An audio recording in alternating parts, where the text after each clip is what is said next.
Welcome to another episode of Beat the Odds. I'm your host, Vernell Watts.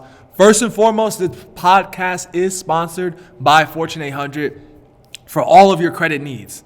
Contact us at www.fortune800.com and my brand new ebook that is out now, The Credit Cash Machine, 7 Steps to Turning Your Credit into a Cash Machine. All that can be found in the link down below or wherever you're watching this at. Now, in this episode, I want to break down how to start using your story and whatever your message is to grow your business faster, and why you really need to do it, because we don't have the same marketing dollars like these huge corporations do to afford not to do it. So one of the main reasons that I have been able to achieve some levels of success in business, online, offline, whatever the case may be, the reason I've been able to achieve some of the levels of success that I have is because I use my story and I use it very well. So anytime I am trying to make a point, whether that be I want someone to sign up for something, whether that be I want somebody to follow me, whatever the case may be, I always tie it back in to my story. So I just started using one of the stories that I've been hesitant to speak about lately, but it's for a certain audience, right? So first thing that I want you to do, and this is your homework, I want you to get down and write down a list of stories and things that might be considered negative or things that you overcame. And I want you to write all of those down. And this is what I've done. Write all of them down and figure out in which situations can I use what story in front of what audience. So I go on live on Instagram a lot. And what I do, depending on the audience and who I'm going live with, I'll have a story that it's not made up or anything, but a story that's crafted for that particular audience.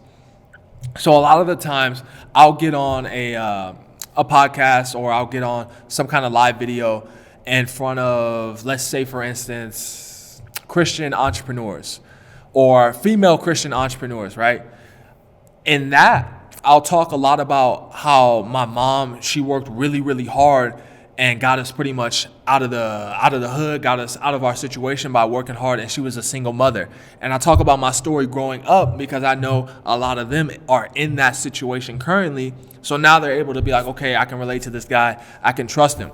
So whatever your stories are and whoever you're presenting to, I want you to craft them and use the ones for a particular audience. So for my younger audience, I talk about how I was grinding and I got out of my mom's house and I moved out, because for a lot of younger people, one of their main goals is to move out of their parents' house.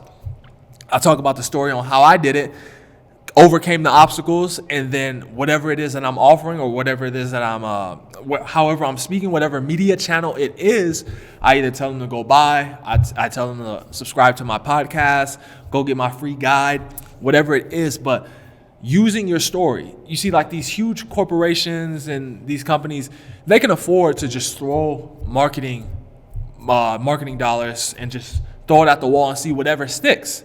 You and I, we do not have that same privilege. We got to use every resource available to us. So if I have to use my personal story every time I speak to somebody, every time I make a sales pitch, every time I write an email, send out a text, I'm going to use it, because in order to compete with these guys, in order to compete with these large corporations, I got to use what I can versus what they have available. They have billions of dollars in advertising. I can sit here and I can be like, oh, well, I don't have the money in advertising. How am I ever gonna grow a business? You know, you gotta have money to make money. You gotta spend money to make money. Can't make any money. You can generate money out of thin air, sharing your story. I've heard some incredible stories. I'm like, why aren't you sharing this with your audience? And let's not even put it in the context of just making money. Why aren't you sharing your story to people who would resonate with it and who would take action? Because I was only sharing, because when I first got started, right, I was sharing my story a little bit, but I would get on here and I would get in a suit and I'd be like, okay, so we're talking about credit and I'm going to break down how your FICO score is made up. And I got to a certain level with that. But in order to take it to the next level, I was like, man, I have to be me. And this is when my social media started doing better than it was before. I have to really start doing and being me, because I have to connect with the people versus the company who can just put 1 million ads in front of you. I only get the chance to put 1 or 2. So when you see me, I got to make sure you're like, okay, I could trust this person. He started here. He did this. My thing is 100% transparency. I get on Instagram Live. I get on Facebook Live. And I talk to people. I share my story. I let them know how my business works.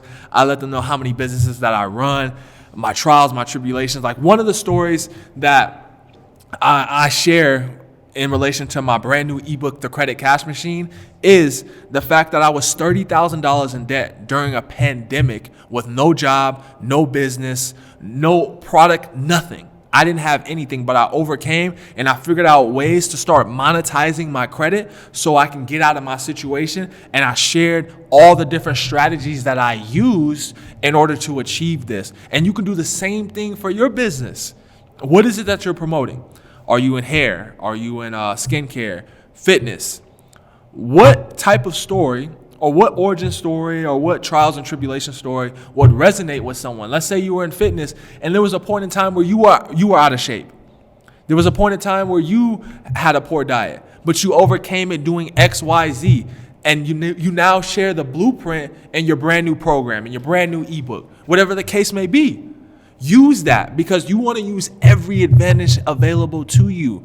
Like I said, you and I do not have the large marketing dollars that these other companies do. I have like a miniature marketing budget compared to some of these companies that are in the same industry as me. But why is there an opportunity for growth? Because if everybody just went with the person who has the most marketing dollars, the person who has the most money, the person that has the most customers, if that's what everyone just went to automatically, there would be no chance for you and I to grow. But how are we growing? Because there are people out there who want to work with actual people. Be a person, do what it is that you do, share what it is that you share, and be 100% authentic. You do not have to get on here and post with Lambos and post with girls or whatever the case may be. Some of the guys that you see posting with Lambos, I have this house. You do not have to do any of that to sell ebooks, to sell courses, to sell programs, to sell mentorship. You got to be a real person. And if you start sharing your story, it'll be a lot easier to do that. That's going to be it for this episode, guys. I really appreciate you guys being here. Make sure you do the homework from this episode. Get a list of all the stories that you have of you overcoming obstacles and figure out which audiences that are within your niche would appreciate those stories and it would move them to take action. I appreciate you guys.